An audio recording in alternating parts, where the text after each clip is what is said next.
Good to see all of you. Nothing like seeing faces of friends who are smiling. It gives immense amount of happiness. As I begin, may I say, welcome to our Most Reverend Bishop K. William, Bishop of Mysore, which he has about 4 districts. I also say welcome to Siddhagowda Sir, Honorable Vice Chancellor of Tungo University and Chairman of NIPM.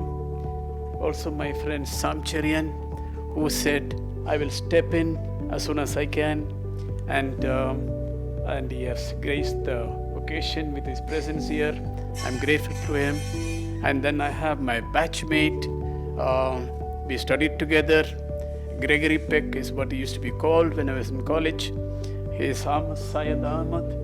I went to meet him on 14th afternoon. I was wearing a nicely starched kurta and pajama. I hugged him. Then some newspaper person saw him, and such a handsome guy standing here went to him and asked him, who is this guy who is hugging you? He said, oh, Rahul Gandhi ka baap hai, me. Then that guy came to me to find out what's my name. He asked me, what's your name? I said, Rajiv Gandhi. Then I went into the car. I looked at Syed sir and asked him, do I look that foolish? And both of us had a hearty laugh. That was the welcome thing for him. Okay. When I'm addressing students in large numbers, both in Bombay and Pune, one of the things I do is I put my hand on my heart and bow down a little. And I tell them, look, I come from Mysore. We have a nice practice of wishing people, touching our heart and saying, I am with you. I want to listen to you. I pay respect to you by bowing the head. With that, I begin my presentation. My PPT is on Futuristic HR, human resources. Futuristic HR. Let me tell you a couple of stories. One of them is on the design part of the book. Yep. I was having a cup of tea in Green Hotel. Can you hear me at the back? Okay. Yep. I was having a cup of tea at Green Hotel with a couple of industrialists whom I was consulting.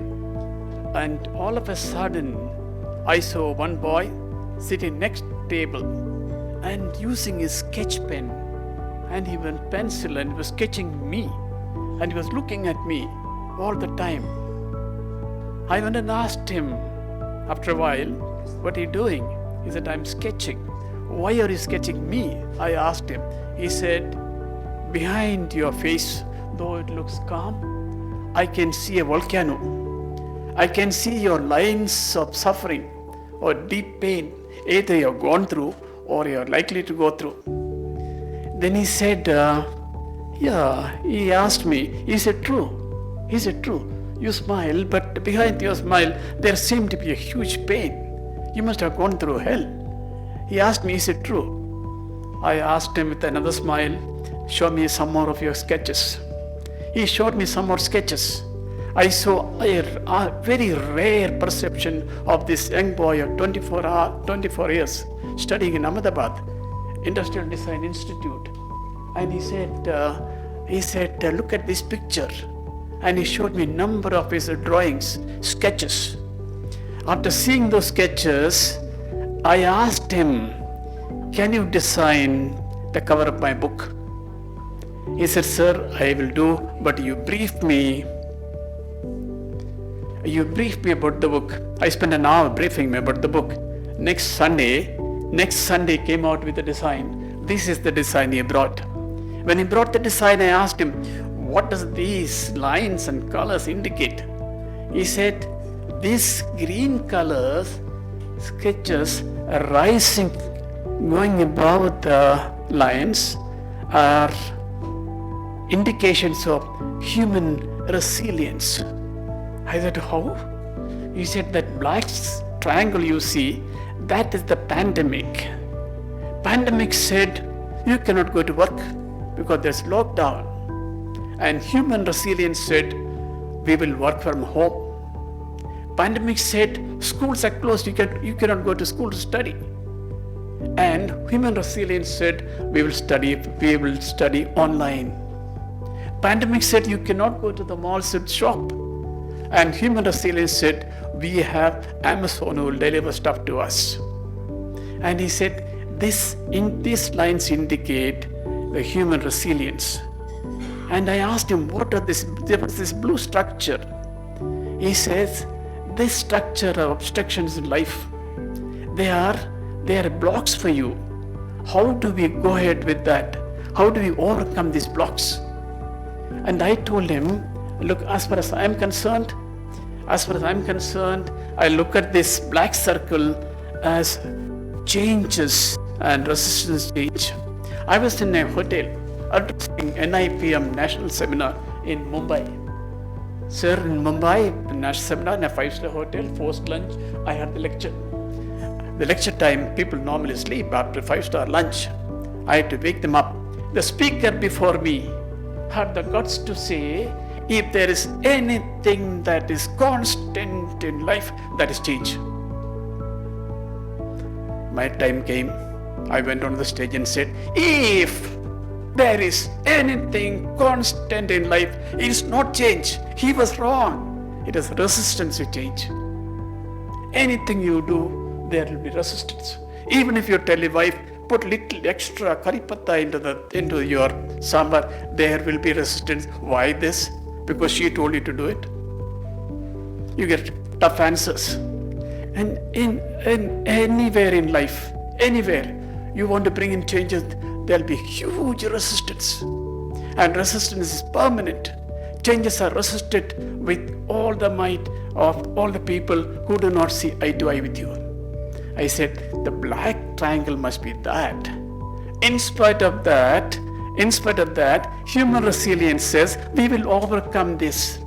The structures and systems provided by the company or the society is overcome by this human resilience. And he explained that to me. And I said, why futuristic underscore and those signs of more than or less than? And he said, that's an indication of technology. He says, merging of human behavior with technology is what this design of this represents. I said, great. Let me go to my photo here. This photo, I really look good. Two reasons for it. It was taken by my wife. When she took the photo, she said, smile. Which husband has the courage not to smile when wife asks you to smile? I don't have. And it is very tough. So I smiled. Okay, that's why I have a foolish smile on my face there. Second reason is the photo looks good because my son, after doing his MS in California, he became an expert in photo editing. He used to be working with Abdul Kasbekar. All the Kingfisher calendar, which came out in 3-4 years back, all of them have been touched up by him. I used to tell him, you are a lucky fellow, you touch up all the girls. I don't have a chance. He says, Dad, what is this? That was his answer. That is the photo story. There's one more story about this photo that I'll tell you towards the end. My presentation is going to be in 3 parts. One is introducing the book. Second one is depth and richness of the book. Third one is how do I intend to market it.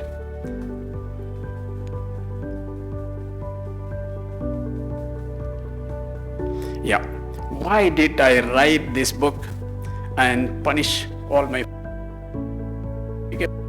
the book? 6 compelling reasons for me to write this book. 1, anywhere in life, future suddenly appears as present. When you are in college, when you are in 10th, you are looking forward to college, and all of a sudden you find you are in college.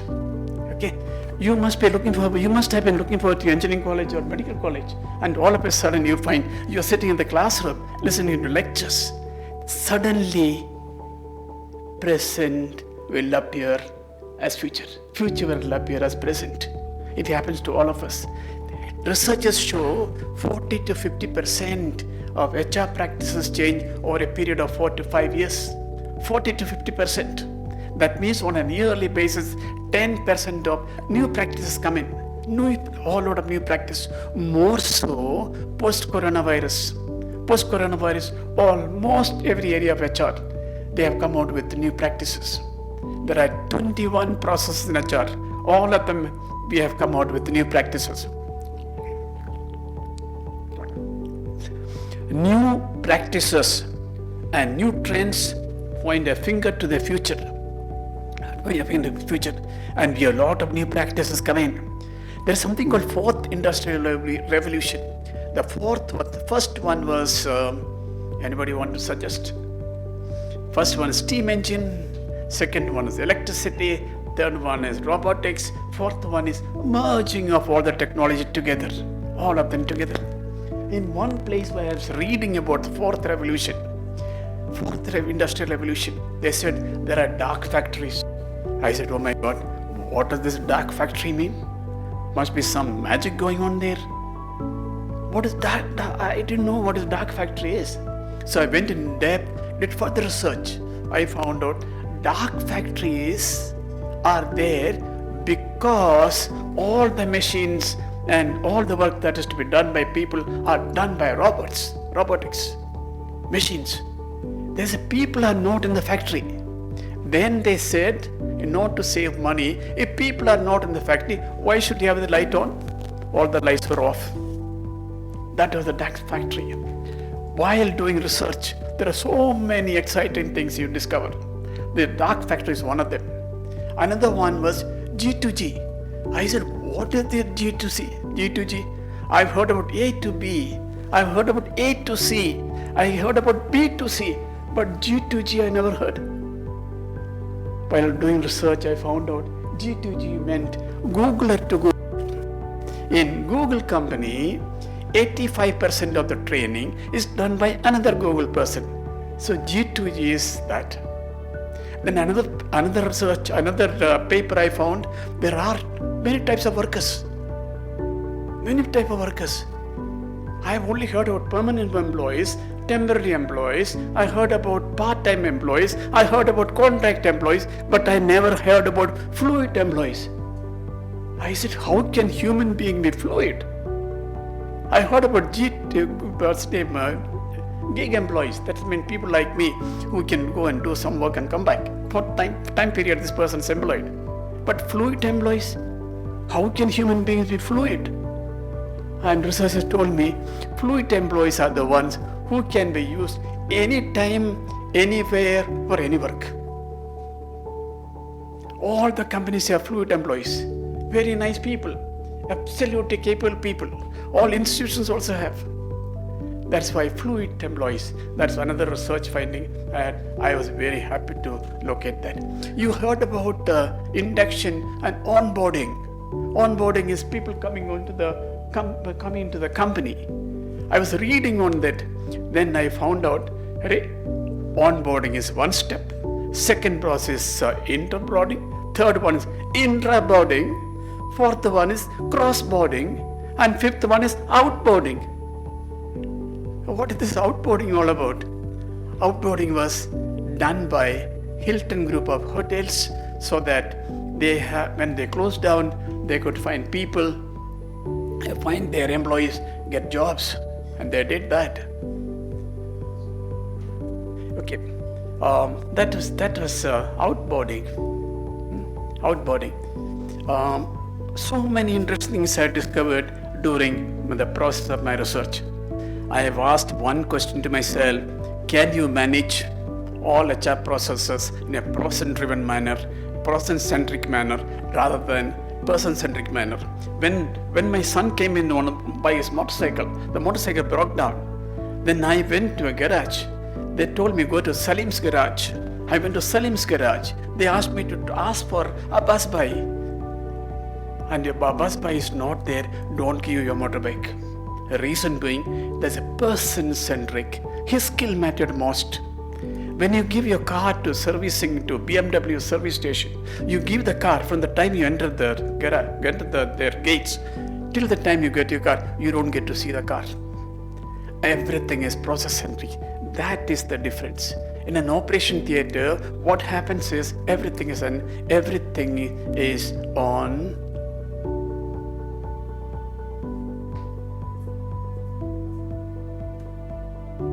Yeah, everything is on process-centric. What I have done is there are 21 HR processes. Every process, all of them I have put it into this format. This is a flowchart format. Flowchart which has been built into SOP structure. It says who is the supplier, what is the process, what is the output, what could be the outcome. Now everything is very clear in this. This SOP structure and flowcharts are basically quality instruments, making sure your process is quality based. In this process, you can see 10, 12 steps. Okay, this is process flowchart. If I'm doing recruitment for the first time, I have a chance to look at and say, is there anything missing? As a CEO, you can look at and say, is there anything missing?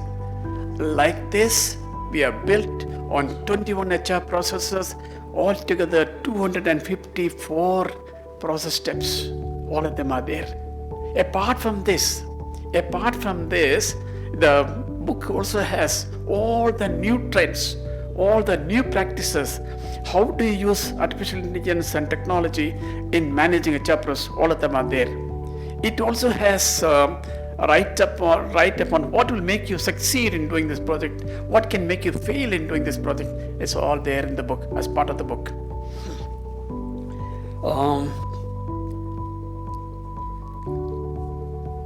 Okay, I will go to the marketing part, the last part of my book.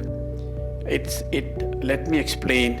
There are 55 lakhs people working in HR, or as academicians, or as students, or HR consultants.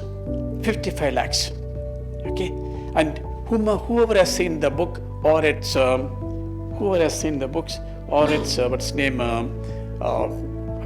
manuscript, they all wanted a copy or two. Okay, that's the story behind this book. 55 lakhs. I want to reach out to these 55 lakhs people through word of mouth.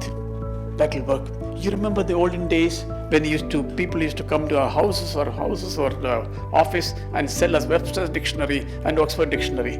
In such manner, we want to sell this book. Let me tell you a story before I conclude. You could have heard this earlier. Two boys from IIT Bombay went to Mathura walking. On the way, they asked villagers, what is new in this mountain? And they said, there is a Swamiji sitting there. He has not eaten anything. He has not spoken anything for last 14 years. These boys said, we will teach him a lesson. They said they caught hold of a bird and kept it in their hand, walked up to Swamiji, who was not speaking for last 14 years, and asked him, Swamiji, is the bird in my hand dead or alive? Had he said alive, they would have broken the neck of that bird and killed it. Had he said the bird is dead, they would have let the bird fly. It was a catch-22 situation. Swamiji was very wise. He said, boys, it's all in your hands. Okay. As I conclude, the journey of this book will be in the hands of all of you. I hope you will allow this book to survive, move forward, have a great journey. Thank you for listening.